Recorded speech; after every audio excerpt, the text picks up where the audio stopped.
I'm Stuart Hughes, IOSH President, and I just want to introduce to you the second webinar on the IOSH Models of Safety. And it's brought to you by IOSH for Business. If you didn't manage to listen to the first one, this was targeted at our students and affiliate members, and its intent was for the audience to understand the models of safety. The narrative was basically to describe the key points of the model. And if you missed it, don't worry. If you follow the details that are on the screen now, clever technology, you'll be able to catch up with that episode. You're just about to hear from Angela Gray. She is our technical lead here at IOSH, and this webinar is targeted at tech and CERT members. And the intent of this is for implementation and leadership across the IOSH model here. So this time we're going to use the same 6 characteristics. Angela's going to provide a little bit more practical insight and talk to the outcomes that you as an OSH practitioner will be attempting to achieve. So I hope you enjoy, and Angela, over to you. Thanks, Stuart, for the introductions, and welcome everybody to the second in the series of Understanding OSH Culture, really talking through IOSH's Model of Safety. For those of you who haven't seen the first video, the first video was really just talking in general and explaining the different stages within the model of safety. And we started off by talking about the term culture in whatever context, so starting at the level of a culture of a country, moving it down into workplace culture, moving it further down into safety culture. And we even asked the question, is it a thing? Is there such a thing as safety culture? But we also looked at different models of OSH maturity models that are available out in the marketplace. You know, Google OSH culture model, and you'll find a plethora of them. The most prevalent one is obviously DuPont's model, Hudson's model, etc. The other thing we talked about was on that journey towards maturity. We talked about the amount of focus given to different aspects of building your OSH culture, whether that be workplace, legislative compliance, whether it's your management systems, or whether you dip into and really focus on human factors and behaviours. And we talked about that it gets to a point where an organisation will have really good workplace and legislative compliance. They'll have excellent OSH management systems. And coupled together, you tend to think, right, we're there. We're going to have we've got good performance, we've got a good culture. But actually, what happens is there comes a point where you think, why am I still having these serious accidents? So just looking at another little diagram I've just bobbed in there, it just sort of illustrates that you get to, you start from the a high level of accidents, and we're talking serious accidents here, serious accidents, reportable accidents, fatalities, that sort of level of accidents. And you start with your workplace and legislative compliance, and you see an improvement in your accident stats. They start coming down. Then you put in place your management systems, and you build these over time to make sure that the compliance levels that you've worked so hard to achieve stay in place. And your accident levels are still coming down, and you're doing a fantastic job. And then there's this little bit that is known as the safety wave. And you get to a point in time where you keep having 1 or 2 serious accidents. And you think, what's going on? And this is where you tend to start looking at human factors and behaviours and putting a lot more focus on that element of your model. So the IOSH model of safety, this is, again, I showed you this last time.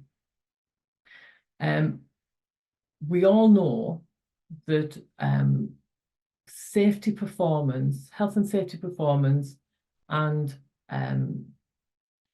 cultural maturity has a lot more factors than these 6 that you can see in front of you now. But these are the 6 that we've picked out to describe the model in more detail to you. These are taken from, this is a new model I'm just introducing you to, the business assurance model. So those 6 characteristics that we're going to talk through come from this. And it's 3 modules. So governance and leadership, which is the starting point really, setting the tone, defining the direction and the goals. The systems and processes, these are the enablers, the elements of your management system that underpin those standards that you've put in place for governance and leadership. And then people and culture is your outcomes. So your outcomes and your impacts on your maturity, your people, and your local communities. And within that model, there's 32 different standards. So this just demonstrates really what I was trying to say, is that there's 32 standards in the IOSH business assurance model, of which we've pulled out 6 to illustrate the models of safety. So just to make this, to differentiate this presentation from the last one. The last one was very much a description of each of the 6 characteristics at the various stages of maturity. What I'm going to try and do this time is just look a little bit more into the detail of what the outcomes you want at each stage. So if we're trying to influence behaviours, there's basically 3 parts to this. There's capability. So this means that if you want a person to engage in a action, an activity, they need to have the knowledge and the skills. They need to understand why they're doing it and how they're doing it. There's also opportunity. So the factors that make the behavior possible, or at least prompt it to occur. And then the motivation. So the motivation to support them, or to give them reason for doing that behavior. And that could be some habitual processes, and I'll come back to that point in a second, but it might be an emotional response, or it could be led by either reward for doing it or consequences for not doing it. But the habitual bit is really interesting. And I always think of the habit forming process of having a good management system, where there's an activity that, I don't know, an ops manager or one of your leaders has to do on a regular basis. And if they're doing it regularly, it becomes a habit, so that they don't have to think about it, and it's like I say, habit forming. And that's what you want really for your management system, to drive habits within your workplace. So moving on to, or not moving on, but getting back to the 6 characteristics that we were talking about in the model of safety. The first one, understanding OSH risk, and we were talking about this being really general perception of risk in the workplace. So the bit that I just wanted to expand on this one, really, thinking about capability, thinking about opportunity, and thinking about motivation. What is it you want to see as a consequence of the efforts and the improvements as an OSH professional in your organisation? So there's things like workplace information, instruction, training techniques are all cognizant of human factors. And there's a couple of things I've put in brackets there. So conscious overload. There was some training I did that was fascinating, and I'm not a behavioural psychologist by any chance or any stretch of the imagination. But this little bit of training really inspired me, really, and got me really hooked. So the conscious overload, it's been proven through many trials and testing that the human brain can only hold 7 pieces of information at one time, plus or minus 2, depending on the individual, obviously. But once there's more than that capacity, people forget things. And I found that really fascinating, especially when you're talking about, I don't know, I'm going a bit old school now, but the 10 golden rules of safety. Well, 10's too many for anybody to remember if you base it on that study. The other thing that I found very fascinating was the bit about going into autopilot. So you know yourself, when you're really comfortable and you're experienced in doing a particular task, and to all intents and purposes, it might be quite mundane. You go into autopilot and you start to daydream and you start to think about all the other things you've got to do today or tomorrow. And especially an example that you'll all be familiar with is when you're driving from A to D, and when you get to D, you think, oh, don't remember B to C. And that's when you've gone into autopilot. So there's a little bit of that involved in thinking about how you deliver workplace information and how people work in the workplace. The other aspect with regards to OSH risk or understanding OSH risk is that the skills required for business critical tasks and high risk activities have been identified and are effectively managed. That's something to aim for as well. Near miss and hazard reports. Now, you want these pieces of absolute nuggets of information. You want them to be viewed as highly valued, and that the leadership team or whoever is in receipt of a hazard report responds to it effectively, because it has to be worthwhile for the individual or the worker within the operation. If they're taking their time out to tell you about something through the process that you've put in place, make sure that they know that they've been heard, because why would they fill another one in? And all of these reports are really important sources of information to any OSH professional or even an operational manager as well. So make sure that anything that's coming up from the shop floor is regarded as valued. And the other aspect I was thinking about for this one was where performance-related bonus schemes are in place. They reward team-based performance and safe behaviours as opposed to individual ones. And I was thinking back to if you, when you've got operational target-based bonus schemes for individuals, they will cut corners, hurry to do the job to meet their target numbers. And we all know that just drives unsafe behaviours. So just think about how performance-related bonus schemes are put in place in your workplace as well. So the second of the 6 characteristics we're looking at is the prevailing attitude to OSH. So what we're looking for here is a strong sense of purpose and tenacity within the workforce for achieving a safe and healthy workplace.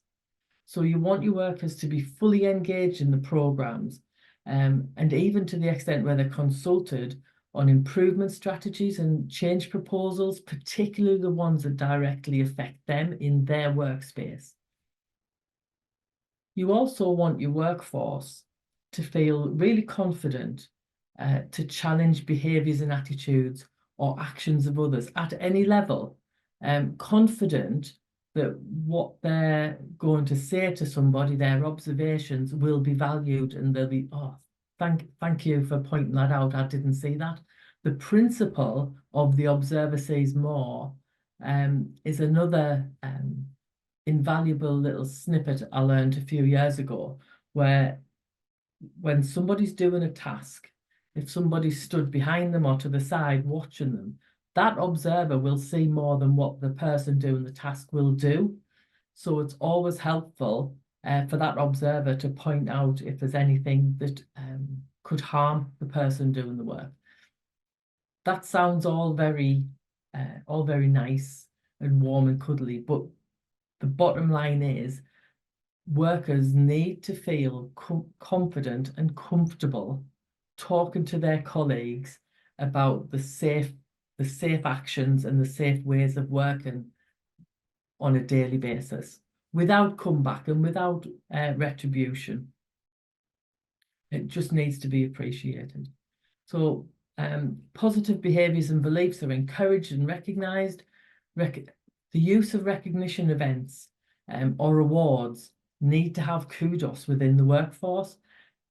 You can't just, have an award process that doesn't really have any value to the people that you're awarding.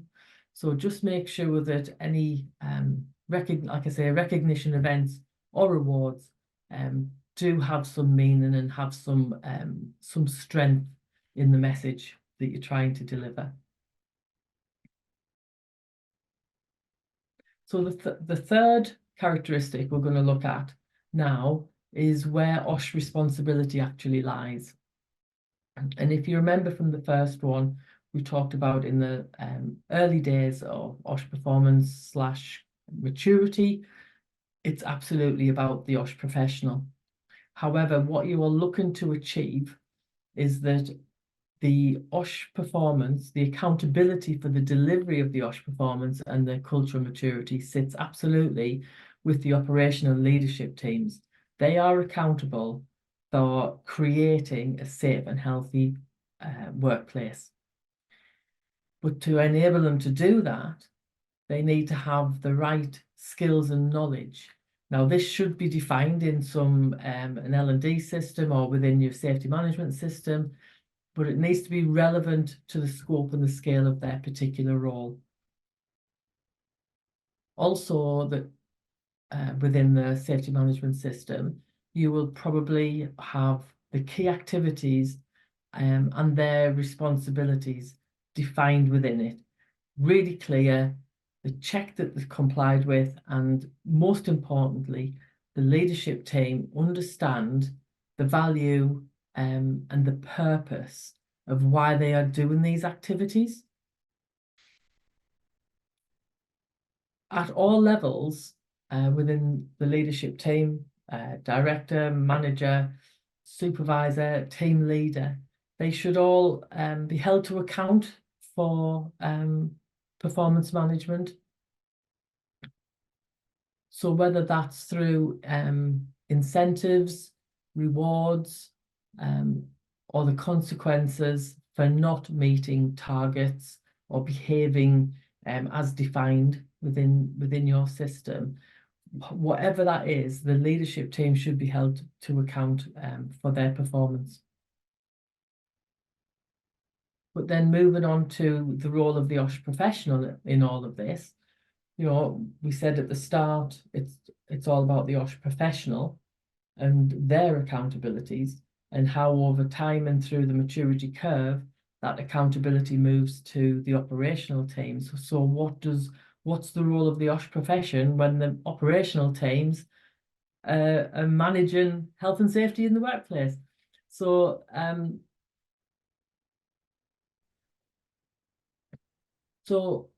we've just talked about where the locus of accountability sits, and that's with the operational team.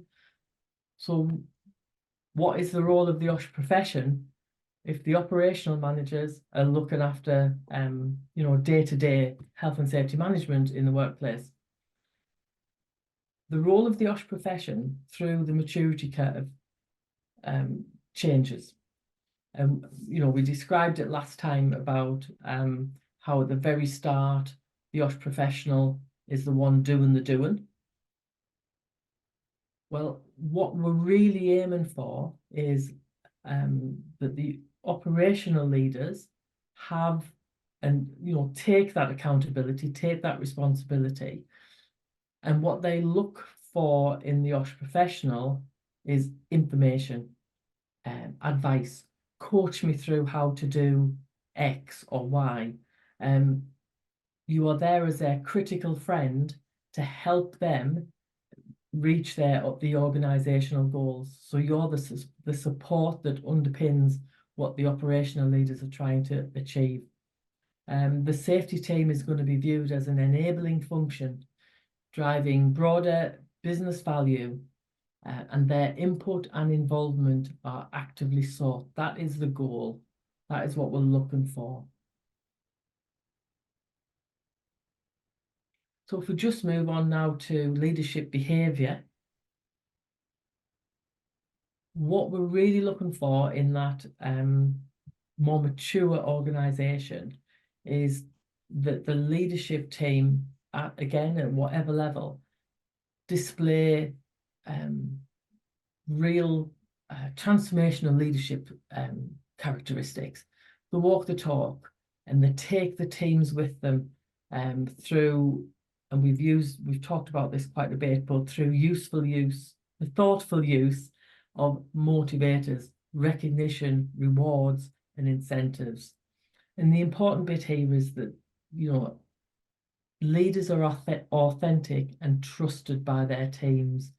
And it's really important that they're present in the workplace and openly discuss OSH issues with workers, just as routine, not because they have to, but there's some tools that you can use so that, again, going back a few minutes when we were talking about habit forming, there's some tools that we can put in place. So safety tours, Gemba walks, that sort of thing, where the leadership team does have to go out and talk to the team because the system demands it. However, building that habit, they will start to enjoy and look forward to doing those tours, engaging with the workers.